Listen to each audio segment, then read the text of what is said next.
at 35,000 feet over the open Atlantic. A Boeing 777 with 300 passengers is flying inside an invisible cage, a rule so strict that no airline, no captain, no crew member on Earth is allowed to break it. They call it the 4-hour rule. And it forbids any twin-engine airliner from being more than 4 hours away from the nearest airport on the planet. Not because the plane runs out of fuel, not because the engines are weak, but because if one engine fails over open water, the math of survival becomes a countdown. Most passengers have no idea this rule exists. They look at the seatback map, see a smooth line crossing the ocean, and assume the plane is flying straight to its destination.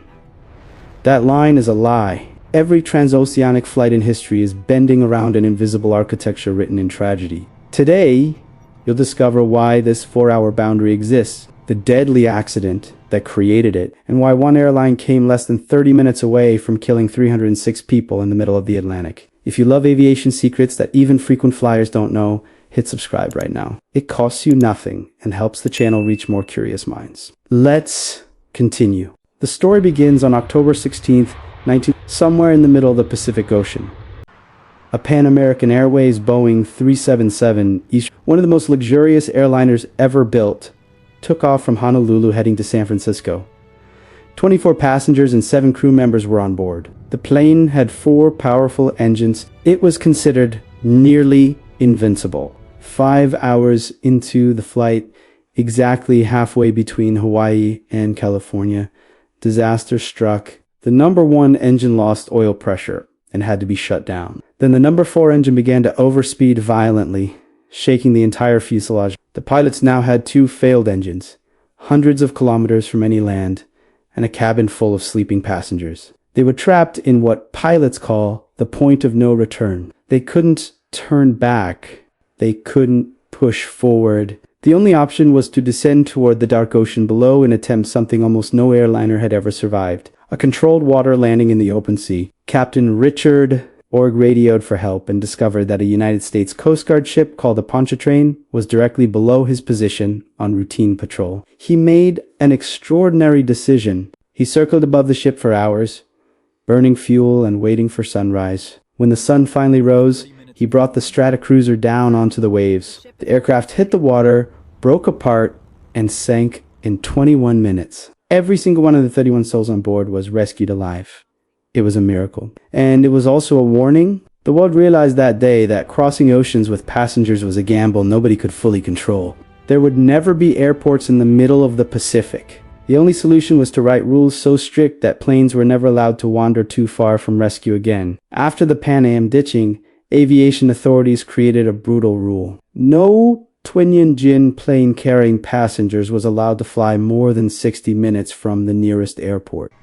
60 minutes, that was the survival window, and this rule reshaped global aviation for the next 30 years. With the 60-minute limit, twin-engine planes simply could not cross oceans in a straight line. The middle of the Atlantic and the Pacific is thousands of kilometers from any runway, so airlines were forced to use giants. The Boeing 707, the DC-8, the mighty 747 with 4 engines, the DC-10, and the Lockheed L-1011 with 3. These were the only planes allowed to fly the long ocean routes.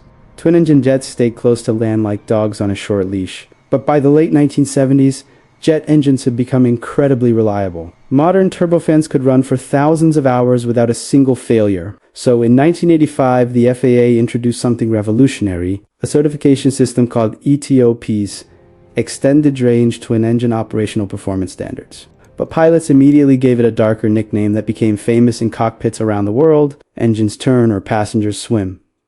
Because that's exactly what was at stake. ETOPS allowed twin-engine planes to fly further from airports, but only if they passed extreme reliability tests. The first level was ETOPS 120, meaning 2 hours from the nearest runway on a single engine. Then ETO PS 180, then ETO PS 240. Today, some aircraft are certified for ETOPS minus 330 and even 370.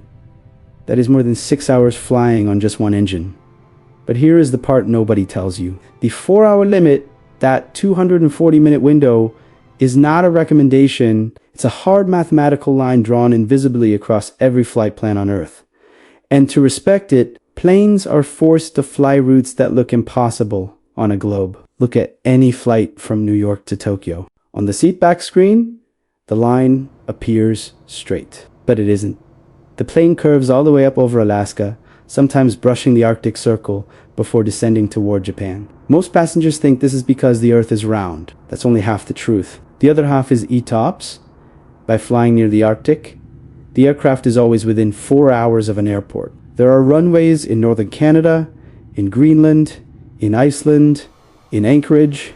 The Arctic looks empty on the map, but for an airliner, it is full of escape routes. The middle of the Pacific Ocean has nothing. Imagine driving across a desert 5,000 kilometers wide with a law that says you must always be within 4 hours of a gas station. You wouldn't drive in a straight line. You would zigzag from oasis to oasis. That's exactly what airliners are doing every single day, 10 kilometers above your head. Engines turn or passengers swim. It's a phrase pilots whisper before every ocean crossing. And in 2001, one Airbus came centimeters away from proving how literal that phrase really is. If you're learning something new, drop the word ocean in the comments and hit the like button. It tells the algorithm this matters and brings these aviation secrets to more people.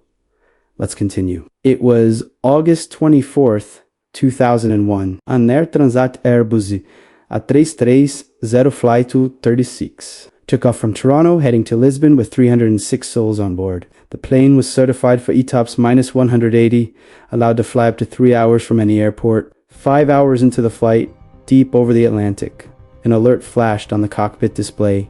Fuel imbalance between left and right tanks. The crew followed the standard procedure. They opened the crossfeed valve to balance the fuel. That single action almost killed everyone on board, because what nobody knew was that the right engine had a fuel leak caused by a wrong replacement part installed during maintenance. By opening the valve, the crew was now pumping fuel from the left tank straight into a leaking line, dumping thousands of kilograms of jet fuel directly into the ocean below. 15 minutes later, the right engine flamed out. 4 minutes after that, the left engine died too. The Airbus A330, with 306 people on board, was now a 170-ton glider at 39,000 feet over the open Atlantic, with no engines.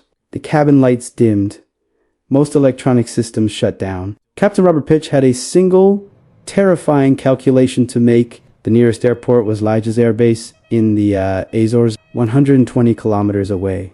The plane was descending fast. He had to glide further than any commercial airliner in history had ever glided. He banked into a series of S-turns to lose altitude without losing distance. He coaxed every meter of glide out of the dying jet. Below, passengers were putting on life vests. Some were praying. Some could see the dark Atlantic through the windows. For 19 agonizing minutes, that Airbus floated through the sky on nothing but air and physics. When the runway of Liges finally appeared, Captain Pitch lined up and brought the plane down hard. Tires burst on impact, sparks flew, but the plane stopped on the runway. Every single person on board survived. Investigators concluded something chilling. If Air Transat 236 had been just 30 more minutes to the west, beyond the ETOPS line, those people would have died in the ocean. The 4-hour rule was the only thing standing between life and death. But here's where the story takes a strange turn. If these rules are so important, why did airlines voluntarily get rid of the safest planes ever built? Why retire the 4-engine giants and bet everything on twin-engine jets crossing oceans? The answer is not technical. It's economic.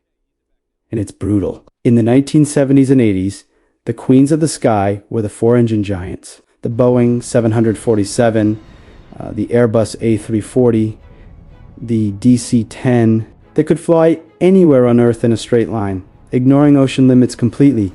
But they had a fatal flaw. They burned enormous amounts of fuel. A 4-engine 747 consumed 12,000 liters of jet fuel per hour, twice what a modern Boeing 777 burns flying the same route. Then came the oil crash. Fuel prices exploded. Airlines lost millions every year. At the same time, twin-engine technology became almost flawless. ETOPS certifications expanded. Suddenly, twin-engine planes could fly anywhere on Earth at half the cost. The math was merciless. A Boeing 777 carried the same passengers as a 747, flew the same distance, but burned half the fuel. Airlines did not hesitate.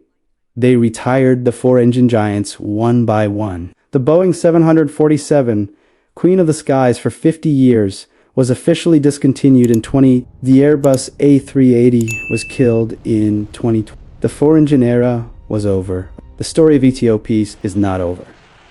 It is being rewritten right now in 2020. New aircraft like the Boeing 787 Dreamliner and the Airbus A350 are being certified for ETOPS, minus 330, and even ETOPS 3 more than 6 hours of flight on a single engine. With this certification, planes can now cross the South Pacific in straighter lines. Routes that were impossible a decade ago are becoming routine. But this expansion has a darker side. When the war in Ukraine closed Russian airspace in 2022, dozens of airlines were forced to redesign their entire global route maps overnight. Flights from Europe to Asia that used to cross Siberia now have to detour thousands of kilometers south, burning more fuel and pushing ETOPS limits to their edge. Some airlines began flying polar routes that exposed passengers and crew to higher levels of cosmic radiation. The invisible cage in the sky is shifting with global politics, and not always in safer directions.